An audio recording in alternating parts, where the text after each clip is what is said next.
moto ekita na mboka Congo, Nzambe akangola mboka Congo, elongo na Yesu elongo ezali. Nous sommes dans Breaking News avec le Seigneur Jésus-Christ. Moto ekita.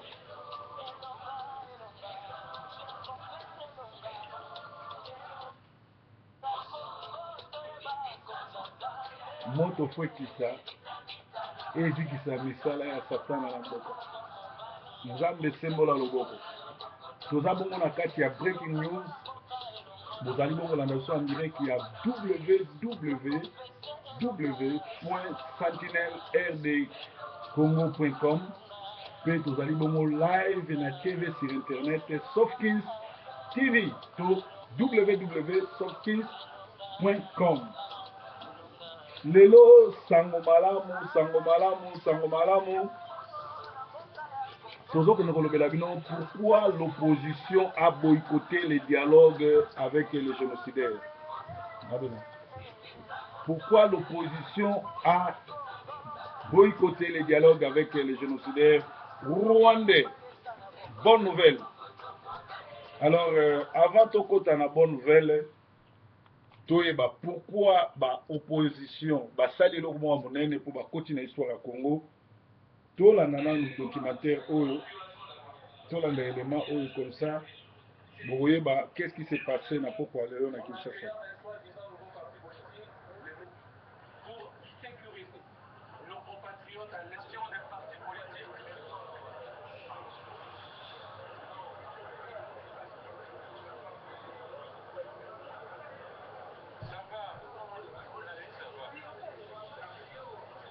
Déclaration des partis politiques, regroupements politiques et groupes parlementaires d'opposition ainsi que des organisations de la société civile et de la diaspora.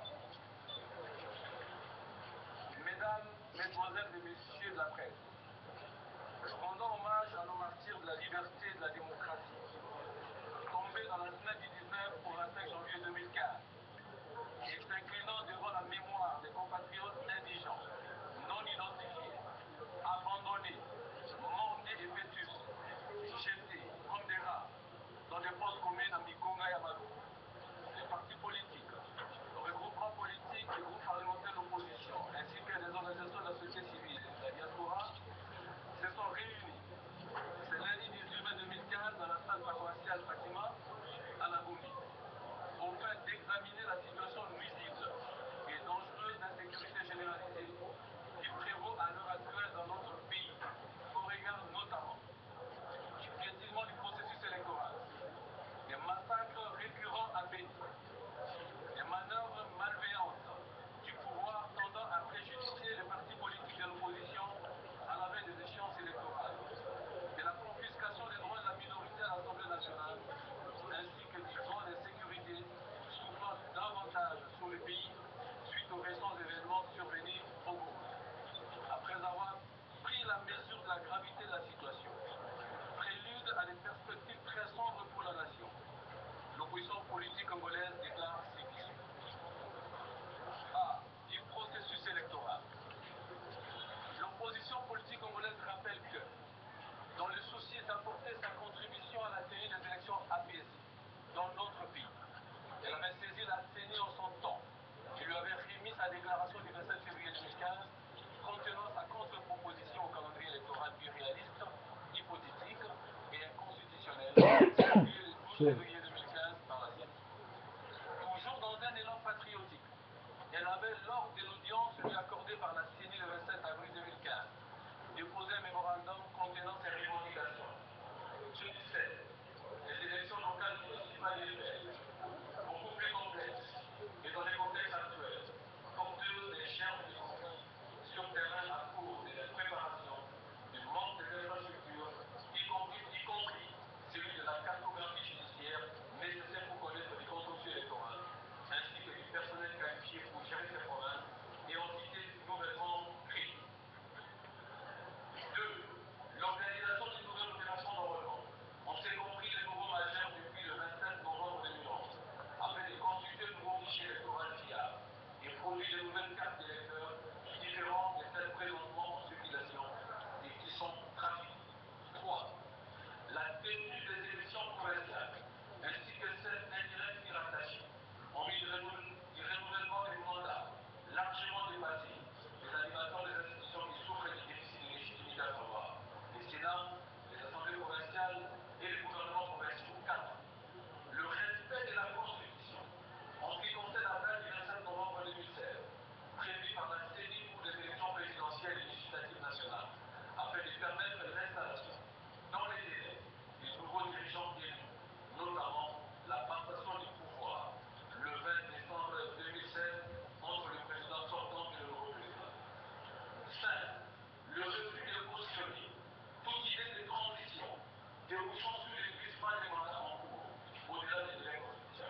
Merci bouti kolanda compte rendu il y a makambo salamaki na Kinshasa lobby, c'est-à-dire bah, boycotter dialogue na la criminel.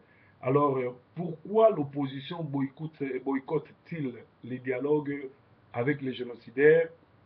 Première raison, Ali, ils se sont ressaisis de toutes leurs bêtises, de toutes les bêtises commises pendant 14 ans que le dictateur was en pouvoir, bah, opposant aux biso communauté internationale, pe bateau, tout ça, bah, résistant, tondi marabango, tout bien avant, bah, collabo. Ils ont dernière chance na bango, bah, se venger, na bah, ventir nyonso, au kanamba sali bango. Et puis, bah, évoquer le sang des martyrs congolais qui crient justice a encore parlé. C'est-à-dire, bah, sans il y a bateau, nous, Kabila, bomi, plus de 18 millions, 20 millions, monter et baniteza plus que ça, et crier, et aider Bango, bah, non. Pour nani balobi non, parce que, baza, ils savent qu'eux aussi finiront dans des fausses communes, car même s'ils partaient au dialogue, et s'ils ne partaient pas, Kabila les a dit, signez, si nous partons, je vous tue, si nous ne partons pas au dialogue, et après le dialogue, je vais aussi vous tuer. Donc, bayebaki ete esika suka kosila na Kabila yango bakende dialogue akoboma bango bakende te après dialogue mpe akoboma bango bango bandimi bakende dialogue te pour permettre ete na koboma bango. Dans les allocutions, il déclare ceci, il rend hommage aux martyrs indigents assassinés, jetés comme des rats, assassinés le 19, le 20, le 21 à Kinshasa et jetés comme des rats dans des fosses communes à Maluku. Il déclare l'insécurité générale dans leur pays, massacre partout, Mwanda, Kinshasa, Beni, Lubumbashi, un peu partout, les refoulés de Brazzaville ont été sauvagement massacrés. Et puis il déclare le piétinement du processus électoral, confiscation du pouvoir, c'est-à-dire dictature, il y a Kabila trois fois plus que Mobutu, droit, il y a minorité à l'Assemblée nationale, c'est-à-dire Kabila sala nyonso tout ndenge bangile bautu sala wa bautu koyiba plus de 70 millions de ballons pour te batu ya nini bato ya leba baganye te e bandeko mosusu wana bakende kozala majoritaire na parlement ndenge Kabila asala constitution sur mesure na parlement avota te mais anoma bato na ye parce que ye aza majoritaire, c'est-à-dire bavotaka basala baloi eyali confiscation ya pouvoir bazokosa eza démocratie mais en réalité eza démocratie te eza dictature simple plus que 3 fois plus que ya Mobutu. Après avoir pris connaissance du danger qui guette le Congo, pour bamoni coup d'état ya lokuta o esalami na Bujumbura, bamoni ndenge nini président wana akosi atindi camarade na ye ya colonel to ya général asala faux coup d'état pour ya ozonga plus fort à piétiner loi, bamoni ke eloko wana ekoki kosalama parce que na Congo armée ya Congo eza infiltré armée Congo infiltrée par Rwandais et puis bamoni haute trahison au sommet de l'État par M. Kabila, ils se sont décidés à boycotter les dialogues avec ces groupes de terroristes qui dirigent le Congo, c'est-à-dire y compris IDPS et les soi-disant Tatou qui ont fait défection du combat en quittant l'Afrique du Sud et l'Europe pour aller se rendre à Kinshasa, tous ont échoué. Alors, toujours que nous avons le chef d'accusation, il y a M. Kabila, Bazo Babouye, Joseph Kabila, qui n'est pas congolais, il est de son vrai nom, Hippolyte Kanambe, c'est un terroriste rwandais. Il a pris le pouvoir par un coup d'État, il a tué le vrai Congolais Moussé Kabila. À lui, on lui reproche, et il est accusé à la CPI de crimes contre l'humanité, dictature, plus, 3 fois plus que Mobutu, génocide, viol, violence sexuelle, corruption, trafic illicite des armes, commerce dangereux d'uranium, blanchissement d'argent, mutilation, peine réservée aux esclaves, création et entretien de groupes de conflits armés, alliance avec les génocidaires Tutsi, il bloque les réhabilitations de notre armée et l'envol de l'économie du Congo. il bloque les réformes des services de sécurité, économique, des renseignements du pays. Tout cela est sous contrôle des étrangers, des MIA, Pépire, Aner, sous contrôle de Tutsi Ougandais. Hitler ne l'a même pas fait. C'est-à-dire, au Kabila Sali, Hitler a tiré la paix au Salangote, Yango Moni, Bande Konabiso, Balobi, qui Barokedro dialogue na été, et Bakobunda, Ti Barokena Souka.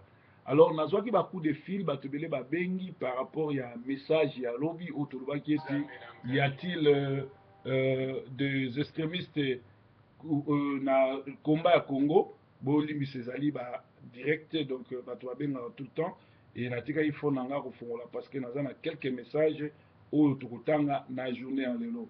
Alors toujours que kende ko batubele babengaki, babi pasteur en tout cas, c'est un pasteur à côté de Bunda. Et c'est un pasteur à côté de Batuba Tchababom.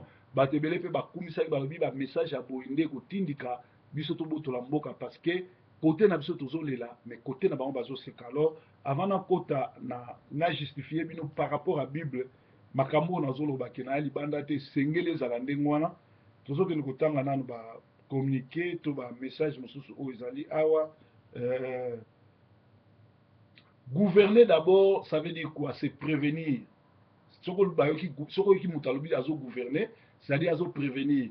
Ba Rwandais pour ba ya kozwa biso en otage, pour ba infiltrer mboka na biso, ba zwa biso ba boto la biso mboka, ba prévenaki. Alors biso tozo prévenir na nini na occupation à plus de 20 millions de morts, to stopper génocide na ko saboter ba pareil, il y a occupation na Congo. Kotia ba bombe, koboma bango, kotangisa makila na bango, nde na ngonga wana bakoyeba ke biso peto yebi ko gouverner. Alors toza susu na masango mususu bakomi awa, la douane est le plus cher eza ya Congo. Pembongo tu ekendaka na Rwanda kobongisa Congo, kobongisa Rwanda. Donc il faut kopesa Congo embargo kotika kolela to lela kalela te, toza mibali na ebandeli na tie nzembo ale moloto wazali prophète nzambe nzambe alobi eza su ntango ya kolela te eza ntango ya kotelema kopapa kokata donc ekomi ntango biso mpe totelema to appliquer parole biblique oyo nakoyebisa bino lelo totika kolela totelema tokata totika kolela totelema tokoma kokata. Alors Samson azalaki na kanda esantu azwaki minduki akende kobunda na ba Philistins baza muke ba Rwandais batuti ba muke biso toze belé ba koka biso te. Alors batumboli banzoi esengeli ba vivre retour à banzoi. Mose alobaka Mose Kabila alobaki guerre et uzala longue et populaire tokomi na ngonga oyo guerre eza déjà longue mais tokomi na ngonga oyo ekomi populaire tokomi na ngonga oyo tout ça les retours à l'expéditeur. Nous luttons contre les méchants. Batouana baebi pardon te, batouana bazaba esmabe, batouana bazaba serviteur à diable, donc il faut que na bango ndengwana. Ezali makambo tozoloba. Minaku Aubin, un des plus grands cons d'Afrique. Officiellement, il est reconnu comme le président du Parlement congolais, qu'il ne contrôle rien, car officieusement, c'est la Tutsi Jeannette Kabila, sœur des génocidaires rwandais, qui chapeaute tout. Donc ils sont les plaisants qui s'occupent que des expédients, pendant que les affaires de leur pays s'en vont à la volo et sont considérés comme des ventres, comme ventre mou de la démocratie. Les Malumalu, les Mulumba, des Mulumba, Boboliko, Mukolo, Kamanda et tous les autres imbéciles de Mobutu, tous sont considérés comme des valets des Rwandais que nous allons éduquer et tirer. Tous ça na communiqué mukuna ya ACK oaza pasteur ya ACK bandimine babengani pour église na ye mobimba babwakisi ye pe na Kinshasa bakomi kobenga ye pasteur Fumbwa po abinaki danse wana na concert ya ye na maison mère na Kinshasa kokamwa pasteur mobimba bapese kombo Fumbwa. Na Congo toza na bata makasi, toza na balibinza, bangwaka, bangwandi, baza wapi ngonga ngoyo ba appliquer kokata kobunda bandoki oyo bakoteli biso baza bata mabe batuti. Alors toza susu na communiquer mosusu oyo basiliki koboma basilisi koboma bato na Équateur, ba Rwandais batuti oyo bautaki na Centrafrique baza na Équateur koboma. Tozotuna balibinza baza wapi basoda ya mpiko oyo balibinza bangwandi bawatu wana nyonso baza wapi. Samson asilisaka bafilistin tokomi na ntango ya kosabote appareil ya leta na onction ya Samson. Donc eza ndenge wana na bakomunike mosusu ya libo pasola babible tout oyo satanisi ya shora kwetu abimisi bolanda TVD vi na yete bobenga proverbe na 0044 74 240 23 933 pona kozwa ba video ya ba proof ya misala mabe ya shora pe pona koleka na délivrance bino nyonso bolandaka chaîne wana à part chaîne wana bolandaka pete oyo babengaka pain du soir parce que ezali TV ya bato ya misala mabe oyo eloki ebele kuna na kote ya Suisse pe na kote ya Wuppertal na Germany. Bana changu po bo viser ba pompe essence kotia ba pétrole na milangi bo pelisa ba moto na ba pompe essence bo bimisa ba pétrole wana bo tia essence ou bien na nini na ba pétrole na kati ya milangi kotindika kuna na Matadi na Gombe na aéroport ya Njili bo tia ba moto bo banda ko saboter ba misala ya ba Rwandais parce que bazo boma biso so to sali bongo ezala bongo te soki te boko suka bino na fosse commune ba étudiant bo lia ba corrompi nyonso oyo boyebi bango ba Zakari ba twana nyonso tu bo tiela bango be sens na ba mituka na bango bo zikisa ngo bo banda ko saboter ba bis na bango car ndenge message mususu nazwi awa plusieurs traîtres vide plus de combattants qui sont considérés comme des déserteurs, mais leur départ est sans impact et le combat est intact et serein. Les faibles d'esprit et envoûtés par la corruption se feront éliminer, car libérer les Congolais seront très difficiles, mais faciles avec Jésus. Aussi longtemps que durera l'occupation, personne ne négociera ou postulera dans un poste avec les génocidaires. Laissons-les changer de langage. La résistance libérera les Congo avec et ou sans eux. Donc, ça va un message comme la Guinée Yangoyo. Balobi, ce sont des salauds, on ne fête pas. Les lots qui yaba Congolais et comme Kobima na ba fête. Ceux qui battent na fête, bakomi kotia ba mingu, bakomi kotia mikua na ba enveloppe. Wana na kolobela ngo côté social, soki to komi na suka. Donc, nazo kende ko expliquer bino makamoni esala mitolobi ete pourquoi l'opposition boycotte les dialogues. Ils se sont ressaisis de toutes leurs bêtises et ils ont voulu punir Kabila parce que à salaka nyonso tout soit comme premier dans l'élection a flatté bango a kena ba sango masolo soka zu pouvoir azonga rajouter. Alors ba moni ata raison moko te a kopesa ce pouvoir moto azali ko kotisa ba ennemi na mboka moto azali ko boma azana plus de 20 millions ya bibembe na mokongo na ye. Alors bamoni ke tina moko te bakoki kopesa ye susu ata 2 jours ou bien 3 jours otika na mboka. Alors tolobaki ete bato batunaki nga balobi me pasteur ndenge nini yo zwa pasteur okomi kotinda bato bazwa minduki basabote batia babombe. Alors tozoke notala na juge 14 banda na 1 na 4 nazotanga yango juge 14 ezoloba nini awa bible ezolobisa biso na juge 14. Samson descendit à Tima et il vit une femme parmi les filles des Philistins. Lorsqu'il fit monter, il le déclara à son père et à sa mère et dit: j'ai vu à Tima une femme parmi les filles des Philistins, prenez-la maintenant pour ma femme. Son père et sa mère lui dirent: n'y a-t-il point de femme parmi les filles de tes frères et sœurs dans tout notre peuple, que tu ailles prendre une femme chez les Philistins qui sont incirconcis? Et Samson dit à son père: prends-les pour moi, car elle me plaît. Son père et sa mère ne savaient pas que cela venait de l'Éternel, car Samson cherchait une occasion de disputer de la part des Philistins. En ce temps-là, les Philistins dominaient sur Israël. Balobi awa, Samson amoni mwana mwasi ya ba Philistin, ake koyekisa baboti na ye, bo balelanga mwana mwasi wana, baboti ne batomboki babi me, wana baza ba incirconcis, baza ba pakanu, baza batu balakelama mabe, liboketa na kaina. Ya wana Bible zoba, mwana moko te yaki nukobala epai ya bapaya, epai batoyo, tosambela nzambe moko te.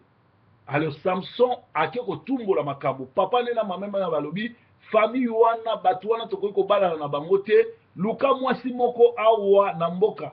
Samson lobi nga nalingi ka mwasi wa bobalela ngai.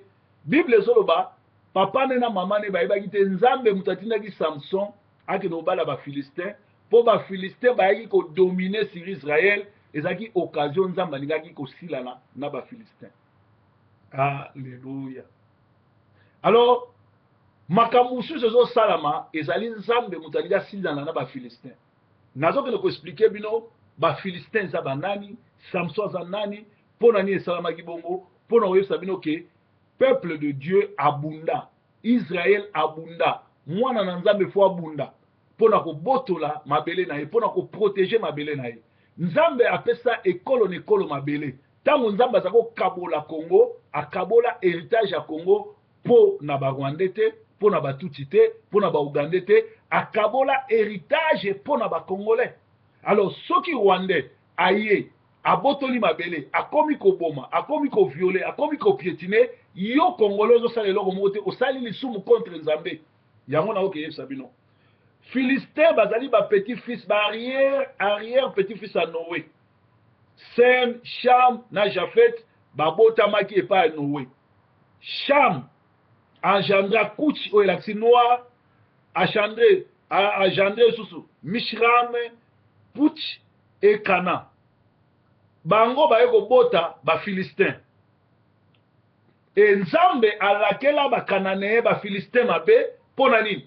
Parce que ba amite ya mabe tango bana Israël bakomaka pembeni ya bana Israël bakomaka pembeni ya kokota na mboka Kana en direct ya breaking news na ndako direct toujours Manchester, donc en direct à breaking news.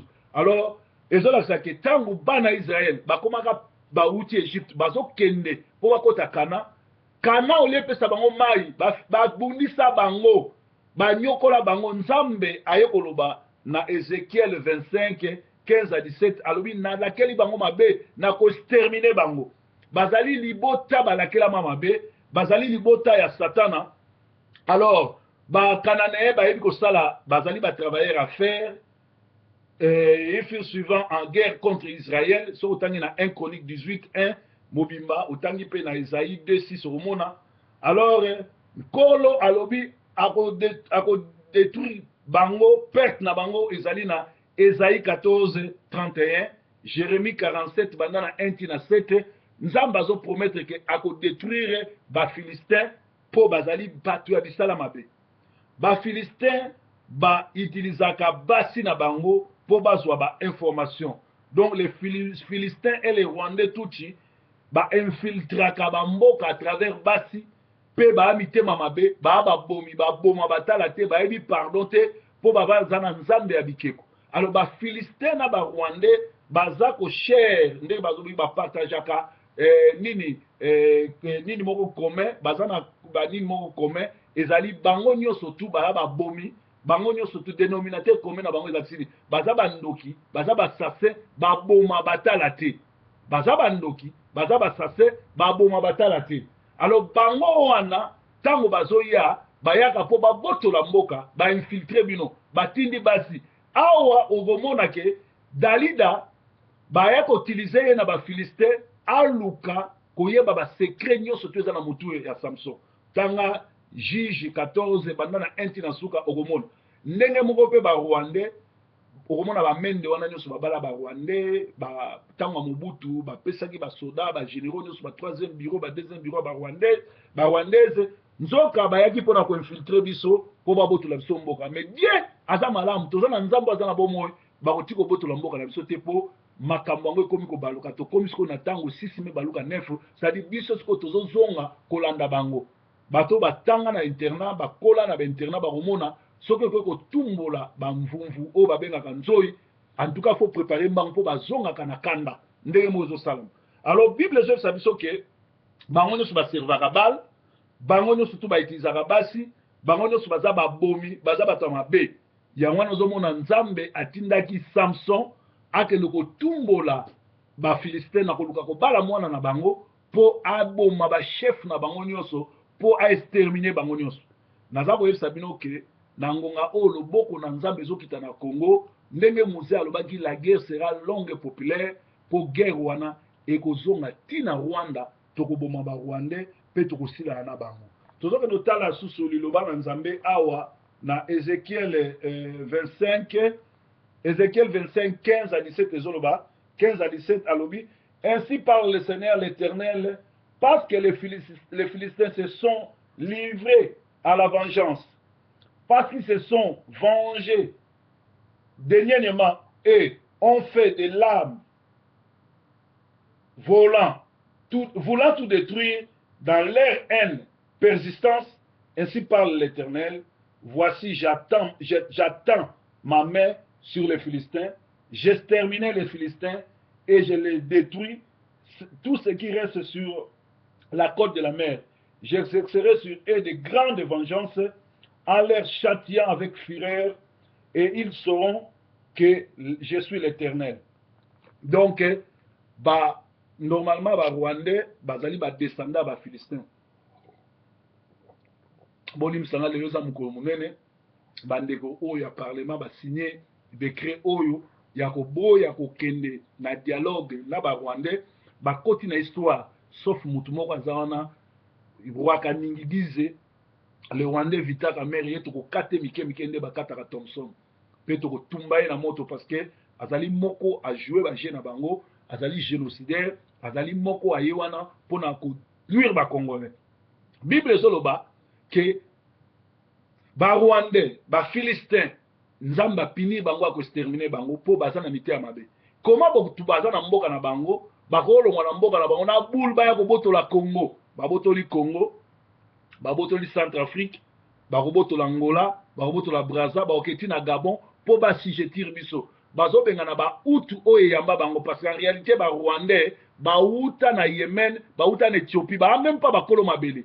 Et puis baza minoritaire baza majoritaire te alors eza ba demo eza na kati na bango mtozoti na bango bongo yango wana ezosenga loboko na nzambe ekende ndenge wana c'est-à-dire groupe ba terroriste il faut kosuka na bango ndenge wana bato tu baza wana bakoti na histoire ya Congo sauf wakaningize oyo tokotumbaka IDPS c'est-à-dire Chichi Félix Matamata sa femme Marthe ont signé leur mort politique. Kanambe doit quitter le Congo, akende CPI, to akima na Colombie, akende changer combo, a changer ne longi. Basala ye, ne balobaka basali ye opération chirurgicale, ba changer longi, ba changer face, na mbongo no surtout azanango po akima Congo. Tala na ngongo ba information bazo pesa biso que moi li passa na ye na combo ya Jeannette azokende aza na Afrique du Sud pour na conférence to na parlement panafricaine pour na représenter Congo. Une Rwandaise qui est en Afrique du Sud pour représenter le Congo. Marani ya malama olobe na Congo. Donc basala ndengo wana bazwa basi na bango, bazwa bana na bango. Mingi balia batinda bango na nationalité congolaise na ONI na wapi bamsu babwaka bangunda, bamsu betidia na ba école militaire pour les aussi ça baya ko konza ba Congolais. C'est-à-dire bayete po balongwa baye po babotola biso mboka. Na ngongo yo bino ba combattant boza na Afrique du Sud, boyebi place Kanyambe wana zali Chantal Jeannette wana oyo azoloba ke yazali présidente ya Sénat et pourtant mina kwa boyeba ke azali président ya Sénat mais yem tazala présidente ya Sénat pour moi na moi so Jeannette tazala présidente ya Sénat. C'est-à-dire bazwa na Sénat président parlement bazwa na parlement batwa Jeannette bazwa Jeannette Kabila batia wana bazwa na Sénat bazwa Kengo bazwa siko président ba Rwandais na ba Rwandais boyebisa ngai ese boyebake Ruberwa azaka président Congo ye mutu azokende signer bapacte ye mutu azokende signer baalliance ye mutu azokende signer nde baoteka mboka na biso mpe na Congo Ruberwa aza na armée ya barwandais na bilongi ya barwandais mosala na bango kobomaka bacongolais trop c'est trop yango wana omoni bapoliticien baopposant bamoni ete soki batiki Kanambe basigne kokende dialogue na ye basigne décret na bango ya mort yango wana tozongela lisusu lisolo oyo ya esengo ya lelo totala ndenge nini bavaillant bana mboka oyo basigne kobenga na Kabila na mboka baboyi kokende na dialogue na ye alors totala yango lisusu ndenge ebandaki lelo po eza sango malamu lelo eza mokolo ya feti ndenge balobaka toyangalala po tolanda oyo ezoleka eleki na parlement.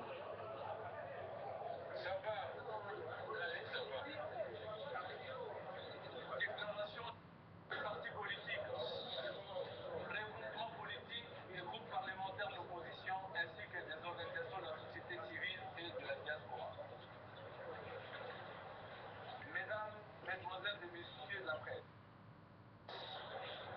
rendant hommage à nos martyrs de la liberté et de la démocratie, tombés dans la semaine du 19 au 25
Merci eza mukolo ndenge ba Congo balobaka koyangalala parce que ba opposant ya Congo balakisi ke bazali bongo sima peuple congolais pe bayoki ba revendication na biso ba oyo tozolobela bango pourquoi fallait pas bakende na dialogue. Merci pe na kati ya lisolo oyo IDPC kufi emikundami yango moko Etienne Tshisekedi na mwana ne matamata na mwasi na ye na baswa batatu oyo balobi badesertaki komba bake kosala réconciliation à Kinshasa to travailler et biliaki bino bikoki parce que bochoué bino nyonso parce que dialogue wana ekosimba te parce que ba dialoguera jamais na tribaliste ou bien na révolutionnaire oyo to bengi terroriste.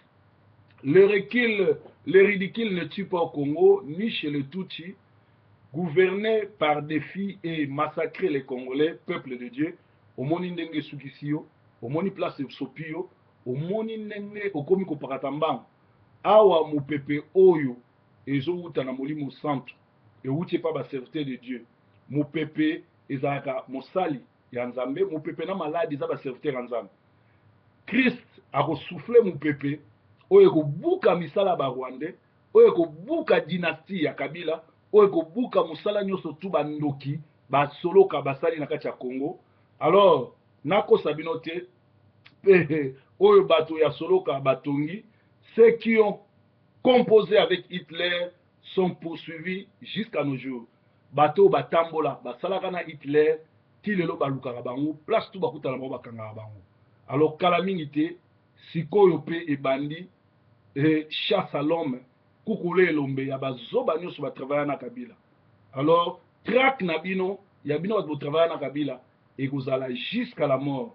Kengo, Ruberwa, Kanyama, Zakle, Mende, na bazoba nyonso bozo travailler na parlement, na ba oyo bazali batalaku pe oyo basali ba parti politique, na ba oyo balongaki poto, balobi ba combattant, bakie ko bongisa na Kinshasa, to kolanda bino pe to kanga bino parce que bosali défection, bosuyer sur le martyr congolais, ba oyo bazo bwaka bango na ba fosse commune, ba oyo ba bwaki bango na ba mai, ba oyo ba kufi likolo ya bo ba richesse ya Congo. Alors ezalaki pourquoi bandeko na biso basali ndenge wana ya koboya dialogue pe to féliciter bango. Alors na côté ya suka na kotaka na masolo ya Bible to masolo ya nini oyo tobengaka ya proverbe. Alors eza na mutu moko abengi ngai akomela ngai bi pasteur mwasi na ngai toumeli nasali 10 ans na poto mwasi na ngai asali 10 ans na poto mpona akomaki yango azali intégrité ayebi kofongola TV te ayebi kosala soin na ndako te ayebi kofongola internet te akoki kokota na internet te ayebi Facebook te.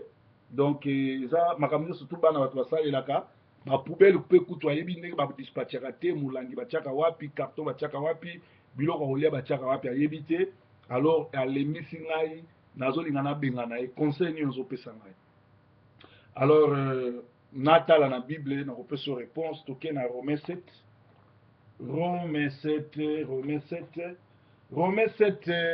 1 à 4 zoloba.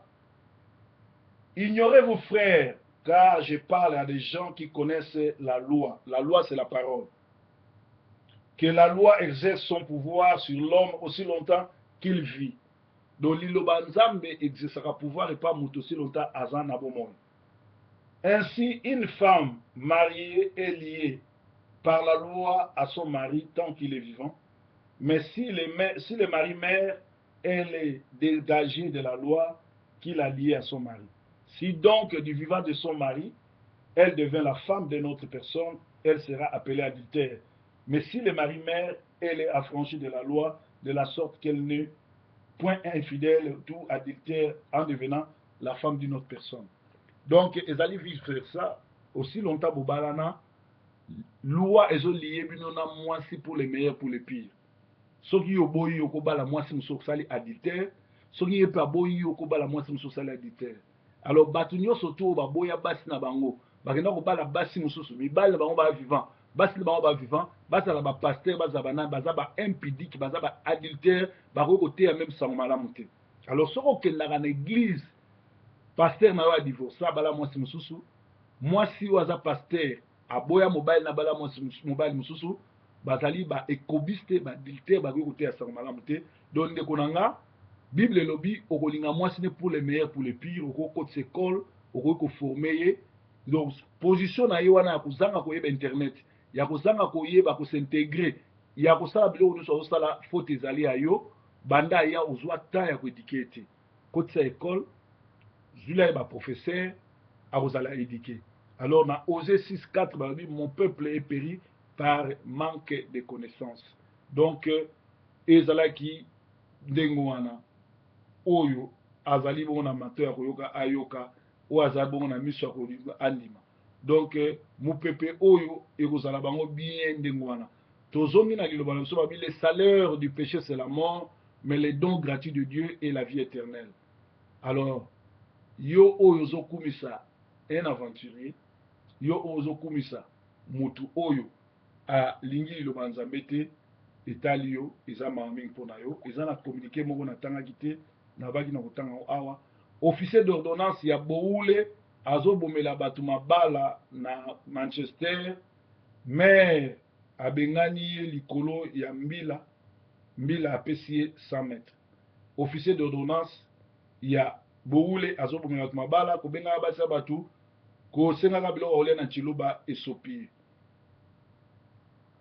Tolobaki combattant moko te azongi na Congo eza kaka quelque tatu oyo bazongi kuna bazali bato Jean-Marie Kalombo apesi bango mbongo bakombo na bango mona bakokana balukuna Kazadi Mutombo Mukalenga Chibwabwa Mukashi Muchombo Chilombo Mulombo Kalombo Mulombo bango na bango. Donc eza groupe ya batatu oyo baye kuna.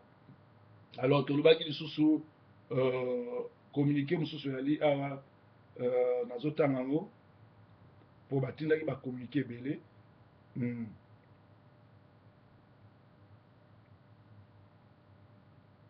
Alors balobaki ba fête ya lelo eza pasi mingi soki mutu ake fête omona mutu azokende fête mais azokende na cadeau atieli moninga na ye na kati ya cadeau wana fête atie mukua na kati ya enveloppe. Alors esali pasi bato babengaki nga. Alors nalobaki na côté social na kolobela ngo nayebi te namekana kobenga ekanga soki akoki koexplike nga ye mutu akendaka bafete makambo nini ozoleka na communauté kindoki ya congolais emonani na miso makasi namekana kozwa ekanga ayebisa biso qu'est-ce qui se passe na masolo ya bafete soki oyebi koyebani te sala mariage na yo na kati église omemi miskel. Alo ekanga ouais toza na breaking news lisolo ya soko kobima mwa libanda o expliquer biso makambo bato bazo se plaindre ba invité akoya na feti aye na enveloppe atie mikuwa yo mutu okendaka ba feti oza chroniqueur oza journaliste ya communauté okritikaka betela biso na lisolo makambo yango eza ndeni. Place Laza eza mo mobulu pena bona soki peut-être ntango kobandela breaking news mosusu babengana po place Laza eza mobulu. Bon, okoloba ta moi 2 minutes comme ça après nde tokokota na biso ata lobi tokosolola bien pesa kaka moi 2 minutes ya likolo.